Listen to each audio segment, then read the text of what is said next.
మీకు ఖచ్చితంగా చేసి పెడతాం. మీకు ఇష్టారాజ్యంగా చేయకండి. అహంకారంతో నడినెత్తి కళ్ళు నెత్తికెక్కాయి మీకు. ఈ ప్రభుత్వం చాలా త్రికరణ శుద్ధిగా అందరం కూర్చొని మేము కలిసికట్టుగా ఉన్నాం. ఇక్కడ ఇది కూటమి ప్రభుత్వం, ఇది వైసీపీ ప్రభుత్వం కాదు. ఇది ఇష్టారాజ్యంగా మీరు చేస్తారంటే కామ్గా కూర్చునే ప్రభుత్వం కాదు. మీకు ఎలా చేస్తే ఎలా నియంత్రిస్తే మీకు కిందకు వస్తారో మేము చేస్తాం. మీరు గాల్లో విహరిస్తూ ఉన్నారు. 11 సీట్లు వచ్చిన ఇంకా గాల్లో విహరిస్తున్నారు. మొత్తం మీకు ఎలా కిందకి దించాలో మాకు బాగా తెలుసు. చేసి చూపిస్తాం. ఇదే కాదు, ఈ సందర్భంగా ఏ నాయకులకైనా సరే అధికారుల మీద దాడి చేసినా, అధికారులు విధులు నిర్వహిస్తుంటే అడ్డుకున్నా చాలా కఠినమైన చర్యలు ఉంటాయి. ఈరోజు నేను వచ్చి ఇక్కడ ఎందుకు వచ్చాను జవహర్ బాబు గారి దగ్గరికి అంటే, ఆయన ఒక ఎస్సీ ఎస్టీ కులానికి సంబంధించిన వ్యక్తినో వీటి గురించి అని కాదు. ఎవరైనా సరే ఇర్రెస్పెక్ట్ ఆఫ్ కాస్ట్ ఆధిపత్య ధోరణితోటి కనుక దాడి చేసి విధుల నిర్వహణకు అడ్డం వస్తే ఇది ఉపేక్షించే ప్రభుత్వం కాదు. ఎస్పీ గారికి కూడా చాలా స్పష్టంగా చెప్పాం. వారికి ఎవరైతే తప్పించుకొని తిరిగారు ఇంకో 9 మంది, వారిని కూడా పట్టుకోమని చెప్పాం. వారికి తగిన విధంగా కౌన్సిలింగ్ చేయాలి, అలాగే కఠినమైన శిక్షలు పడాలి. మీరు లాయర్లు అయి ఉండొచ్చు గతంలో, మీ చట్టాలు కానీ మీ గతంలో మీ అధికారాలు కానీ ఏవి మిమ్మల్ని రక్షించలేదు, మీరు గుర్తుపెట్టుకోండి. అలాగే ఈ విషయంలో ప్రజలకు కూడా చెప్తా ఉన్నాను, యువతకు కూడా చెప్తున్నాను, ప్రత్యేకించి రాయలసీమ యువతకు కూడా చెప్తున్నాను, మహిళలకు కూడా చెప్తున్నాను, మీరు దయచేసి భయపడకండి. ఈరోజు జవహర్ బాబు గారి భార్య భయపడతా ఉన్నారు. మీరు మాట్లాడితే కూర్చొని వాళ్ళ నాయకుడు కూడా మీరు కూర్చొని ముందు ఇవి కరెక్ట్ చేయండి, ఇలాంటివి కరెక్ట్ చేయండి, మీ పార్టీ వర్గాలను మీరు నియంత్రించుకోండి. 11 సీట్లు వచ్చినా ఇంకా మీరు దాడులు చేస్తూ ఉంటే మటుకు ఉపేక్షించే ప్రభుత్వం కాదు ఇది. అలాగే ముఖ్యంగా రాయలసీమ యువతకు చెప్తున్నాను, ఇలాంటి తప్పులు జరిగినప్పుడు ఆధిపత్య అహంకారంతో దాడులు చేస్తున్నప్పుడు నిజంగా మీరు ఎదుర్కోండి, మేము అండగా ఉన్నాం మీకు. నాయకులకు కూడా భయపడకుండా మీరు ఎదుర్కోండి, నిలువరించండి వీళ్ళని, భయపడకండి. మీరు ఇలా భయపడే ఈ రోజున ఒక ఎస్సీ అధికారి జవహర్ బాబు గారి మీద దాడి చేసి కులం పేరుతో దూషించారు. అన్ని రకాలు నువ్వు ఎలా తిరుగుతావో చెప్పి దూషించారు. నువ్వు వెళ్ళి రిటైర్ అని నేను చంపేస్తావని చెప్పి బెదిరిస్తా ఉన్నారు. ఇవన్నీ సాక్కూడదంటే కేవలం ఇది పోలీసు ప్రభుత్వాలే కాదు, దీనికి ప్రజలు కూడా దీనికి స్పందించాలి. ఓట్లేసి మన పని అయిపోయిందంటే కాదు, ఇలాంటి వాటికి మీరు బయటకు వచ్చి మాట్లాడాలి.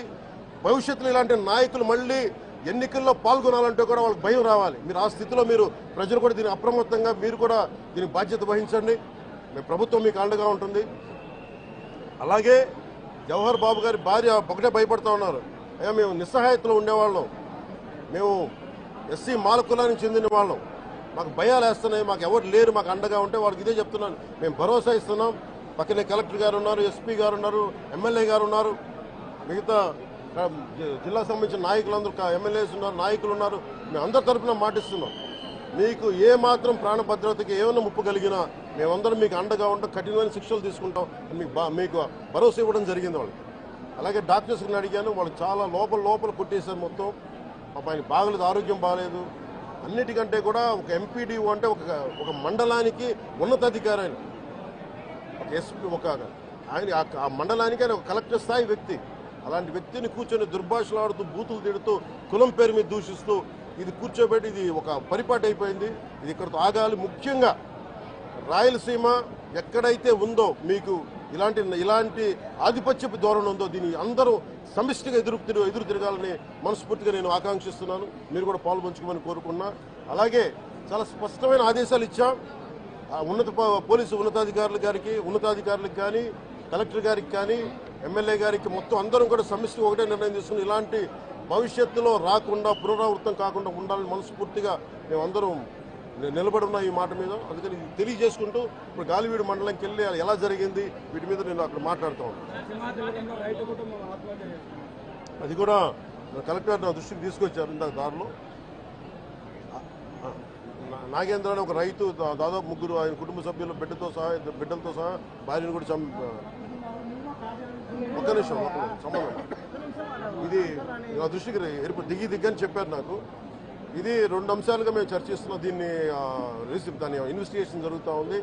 ఒకటి, అంతకు ముందు రోజే మ్యూటేషన్ మీద మేము తిరిగి ఆయన పొలం ఆయనకు వచ్చేస్తుంది, ఆయన ఎవరి దగ్గర అప్పు తీసుకున్నారంట, ఆ సదరు వ్యక్తి దగ్గర తిరిగి మ్యూటేషన్ తిరిగి ఆయన మీద రాయించుకోవడానికి ఆయన మ్యూటేషన్ కూడా జరిగింది. అంటే దాని అర్థం ఏంటంటే అప్పు తీర్చడానికి సంసిద్ధంగా ఉన్నారు, ఆయన దగ్గర డబ్బులు ఉన్నాయని అర్థం. ఈ పరిస్థితి ఆయన చీనీ తోటలోనే ఉరి తీసుకున్నారని చెప్పారు. చీనీ తోట కూడా కాపుకి వచ్చింది. అలాగే కొర్రల పంట వేశారు, ఆ కొర్రల పంట కూడా మొన్న హార్వెస్ట్ అయింది, దాన్ని కూడా దిగుబడి వచ్చింది, దాన్ని కూడా అమ్మేశారు. మరి ఇలాంటి పరిస్థితులు ఎందుకు జరిగిందనేది మన కలెక్టర్ ఇందాక చెప్తా ఉన్నాను, శ్రీధర్ గారు చెప్తా ఉన్నాను. ఇది చాలా బాధాకరం అనిపించింది. వారికి మనస్ఫూర్తిగా నేను నా గుండె లోపల నుంచి నేను సానుభూతిని తెలియజేస్తున్నాను, ప్రగాఢ సానుభూతిని. అది ఏ పరిస్థితుల్లో జరిగిందనేది సంపూర్ణమైన నివేదిక వచ్చాక దీని మీద సరైన యాక్షన్ తీసుకుంటాం. ఒకవేళ నిజంగా అప్పులు బాధ భరించలేక చనిపోయారా, అలాగే లేదంటే ఎవరన్నా బలవంతంగా ఇబ్బంది పెట్టి చచ్చిపోయేలా చేస్తారు, ఈ కోణంలో కూడా మనకి ఇన్వెస్టిగేషన్ జరుగుతూ ఉంది. దీని మీద వచ్చాక దీని మీద ఖచ్చితంగా స్పందిస్తాం. ప్రధాన సమస్య ఉంది సార్. అటవీ శాఖ ఆధ్వర్యంలో farm to farm to permission ఇస్తున్నారు సార్.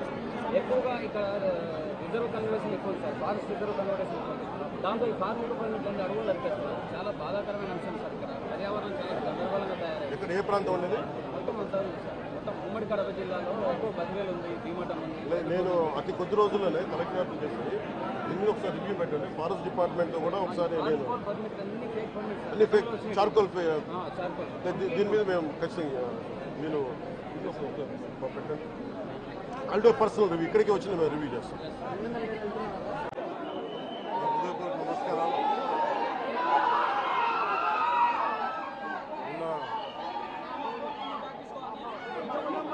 శ్రీ జవహర్ బాబు గారి మీద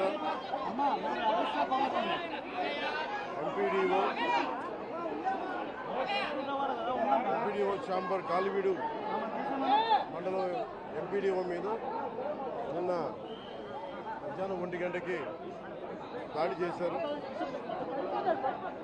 దాడి చేసిన వ్యక్తి గతంలో లాయరు, గతంలో ఈయన ఏపీ స్టేట్ లా ప్రాసిక్యూషన్ ఆఫీసర్గా పనిచేసిన వ్యక్తి, లా తెలిసిన వ్యక్తి. వీళ్ళ అమ్మగారు మండల అధ్యక్షులు, మండల ప్రజా పరిషత్ ఆఫీస్లో ఆవిడకి మరికి పర్మిషన్ ఉంది. సో నిన్న ఎంపీడీఓ దగ్గరికి వచ్చి మాకు తాళాలు కావాల రూమ్ కంటే ఎంపీడీఓ మన జవహర్ బాబు గారు అని చెప్పారు. అది ఎవరైతే డెసిగ్నేటెడ్ వ్యక్తి ఉన్నారో వారికి వేస్తారు కానీ వాడి కుటుంబ సభ్యులకి ఇవ్వమంటే ఆయనతో పాటు దాదాపు 11 మంది 15 మంది దాకా అనుచరులు వచ్చి